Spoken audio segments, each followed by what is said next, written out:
number 12, DeAndre Mack, but not before Wise Central's able to pick up another first down. 15 yards on that pass. Joe, the quick pass seems to be their best weapon right now. Well, and they've run that dive, double dive action. Again, that's got those linebackers taking 2 steps up, which is giving them a natural alley behind them. And again, they're finding some room between the linebackers and the safeties, which are playing pretty deep right now. Well, the safety is not wanting to get burned on the deep pass, but instead we're giving up the short ones. Backs in motion. That'd be number 12, Maddox Reynolds, trying to sweep around the end. Nothing there. Once again, we were ready for it. That number 21 for Gate City, Jacob Hick on the tackle. That's going to bring up 2nd and 11. Another score just came in from the Mountain 7. And the first quarter, John H. Battle. John Battle. 14, Lehigh 0. Wise Central runs in some new players. Looks like they're bringing in a new play. Let's see if they change their offensive set. They pretty much looked identical on almost every single play. One back's in motion. Handoff goes to him again on the jet sweep to the right side. He picks up, maybe 3 yards before he is plastered by number 31, Brady Edwards for Gate City. Joe, he tried to stretch for another yard, and he paid the price for it. Yeah, Landon Blanton came up and absolutely blew him up. Gate City's playing physical. It's a fast service out there. We look good on it. Again, a third down, though. They've got the ball in the Gate City 37. Can we hold them? And is it 2-down territory again for the Warriors? The Warriors seem to enjoy that situation. They're running the same formation. Quarterback drops back, looking for that quick pass. Nothing doing. He is overwhelmed. The first player there, number 50, Jace Mathis, on the sack. That brings up 4th and 16 from about the 46-yard line. Joe, that play helped in so many ways. They didn't convert. They lost yards. Plus, it takes them out of field goal range. Quick update. The volleyball team, Lady Devils, fall in the second set, 25-23. It's tied up 1 apiece as they go to the third. Warriors back to punt, punting from their own 42-yard line. Gate City rushes, punt gets away, and rolls into the end zone. Gate City will take over on their own 25. So, with that being said, 3:10 left here in the first half. In the second quarter for all the people who's listening. It's again 14-0 Gate City. 3:10 left here as Gate City's got the ball 1st and 10 on the 20-yard line as they go back to the huddle. Again, a couple more scores coming in. That Scott County Volunteer game 6-6 going to the second quarter. Low-scoring game. Elizabethan, unfortunately, scoring once again at will. 30-0. The ball game has not been to the second quarter as of yet. Greenville 28-0 as the last report. And again, Patrick Henry scores. It's 22-15. Chilhowie. Gate City gets the ball. Snap gets off to Sally. Handoff up the middle. Not much doing, if anything. Can't really tell from this angle who carried the ball. Luke Reed on the carry. It's going to bring up 2nd and 10 for the Blue Devils. Davy Crockett has scored finally in the 2:25 left in the first quarter. It's 6-0. They did miss the PAT again at Morristown East. No gain on the play. 2nd down. Gate City comes up to the line. Going from right to left on your speakers. Sally's checking off. He's under center. Wide pitch out. Fighting forward for about 5 yards is number 10, Luke Reed. Those are some hard yards there, but we made something happen. That's going to bring up 3rd in a manageable situation. Looks like it's going to need about 3 to 4 yards for the first down. Staying ahead of the chains. Again, we can handle 3rd and 3s. We can't handle the 3rd and 54 we just had a few minutes ago. So, as again they run off Jace Mathis, looks like they're going to go with a little bit quicker backfield. They've got, looks like Roten back in the ball game. Hicks as well as DeAndre Mack split out. Almost a wishbone set there. It looks like the ball handed off to Tomlinson. Not much is there. That's going to bring up 4th down. Looks like about 4th and 4. I believe a Wise Central player maybe shaking up on the play. Don't see anyone down. Oh, okay. Looks like they have called the timeout. Timeout on the field. We'll take it with them. 1:42 left here in the second quarter. Again, Gate City leads 14-0. You're listening to the home of Blue Devil Sports. This is Gate City Sports Radio. Open 6 days a week and specializing in all types of truck, trailer, and heavy equipment repair, M&P Repair can take care of all of your needs. Serving the area from their convenient Gate City location on U.S. Highway 23 North, M&P Repair also works with owner-operators and fleet operators for maintenance, repairs, and they also give free estimates. So give them a call today at 276-870-0989. That's 276-870-0989. M&P Repair proudly supports Gate City Athletics. And we're back here as Gate City. 4th down, going for it. Our own 28-yard line, 142. Great minds think alike, Joe. 142 to go. Looks like Sally's checking off, looking at the defensive, perhaps calling an audible here. Let's see what happens. And there's a flag. I believe they were just setting up, trying to draw Wise Central off to get the first down. It didn't happen. It was such a hard count. It actually drew our own running backs off. Both Luke Reed and Logan Tomlinson sort of jerked as he barked out the signals. So again, a 5-yard penalty. You know, that is actually the 7th Gate City penalty in the first half. I'm okay with that one though. Yeah. It was sound. You know, I mean, it was worth a shot there. If Wise Central jumps on that, they bite on that, it's a first down. You keep the drive going. If not, you back up 5 yards and you punt. We were in punting formation anyway. Looks like we have timeout on the field. Another timeout. Another timeout. We're going to talk this over. Joe, would you fake here?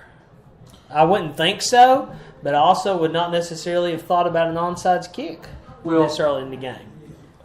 You know, and of course I don't know Coach Akers in terms of the offensive game strategies, but you have about 5 2-point plays in your pocket.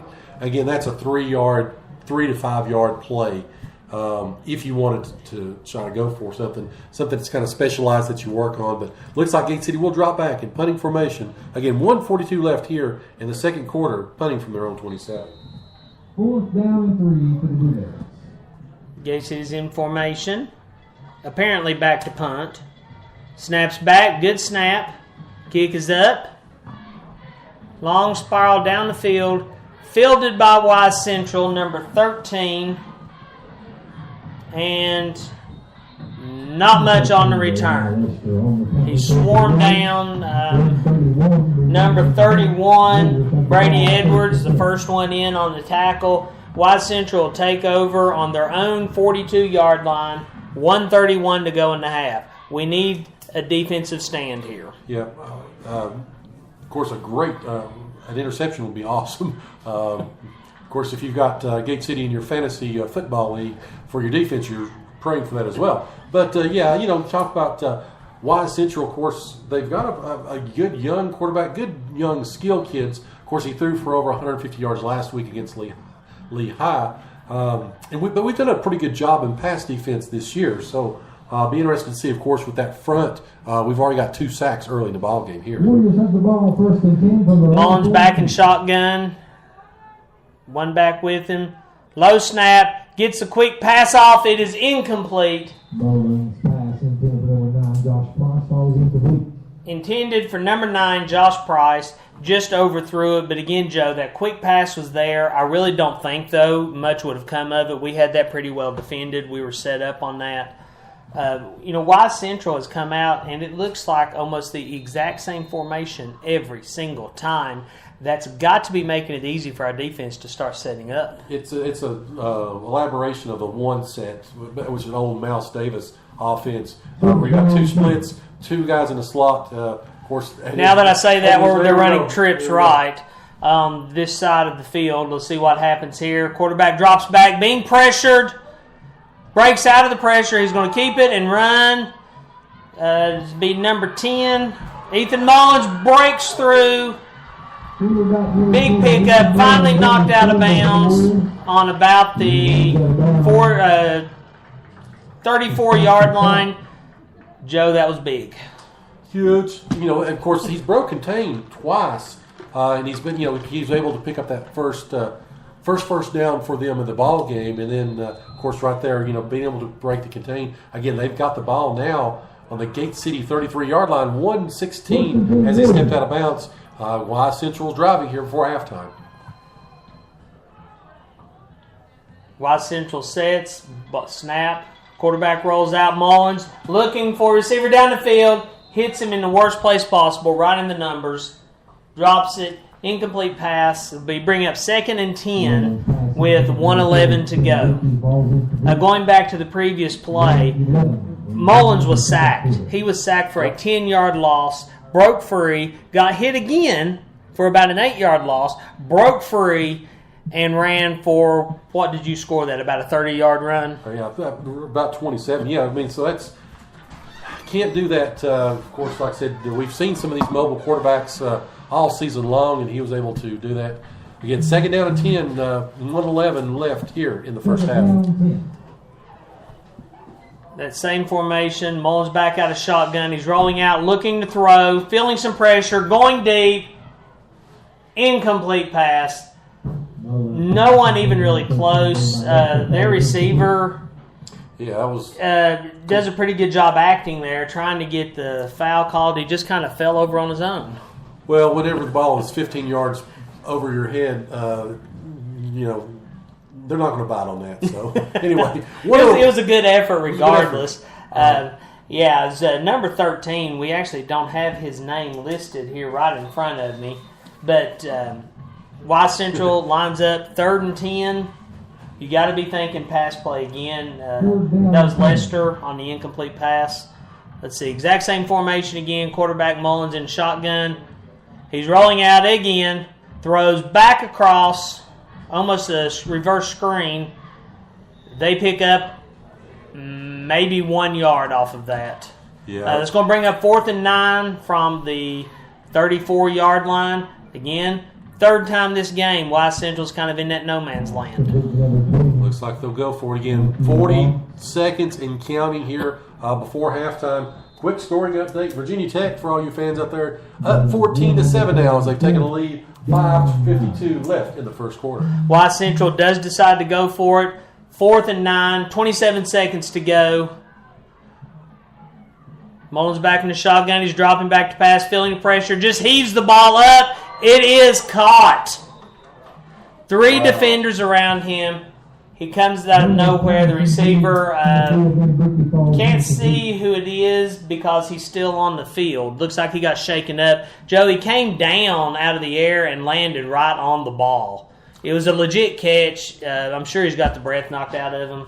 I think they're going to actually rule that as an incomplete. They did call it incomplete. Okay. Which, when it happened, it was kind of a bang-bang play. It kind of looked like the ball was caused out by the ground. But they're going to say that he did not complete the pass. And again, I believe it's number 4, Ben Bricky. But Joe, I thought it was a catch. Yeah, I did too because when he came down with it. But I'm not going to complain. They want to call that incomplete. We can't see it from this side. Again, that happened about the 12, 13-yard line on the opposite end of the field as again, everybody's taking a knee. We're going to take a quick break. Again, 17 seconds left here in the first half. Again, your Gate City Blue Devils lead 14-0. Oh, and of course, as soon as I say that, that's the cure to get anybody up off the field.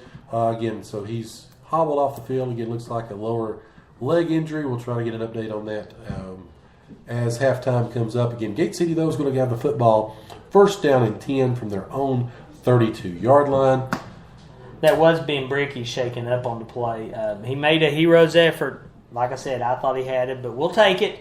17 seconds to go. Gate City gets the ball. This deep, I would assume they're going to take a knee, but you never know. Well, I would pull the old Randall Cunningham where I would go back for just a second, act like I was going to. I would send someone down on the left-hand side and throw it for all my might and see what happens. Well, the worst thing that could happen, of course, would be the interception return for a touchdown. Highly unlikely. I wouldn't be opposed to a little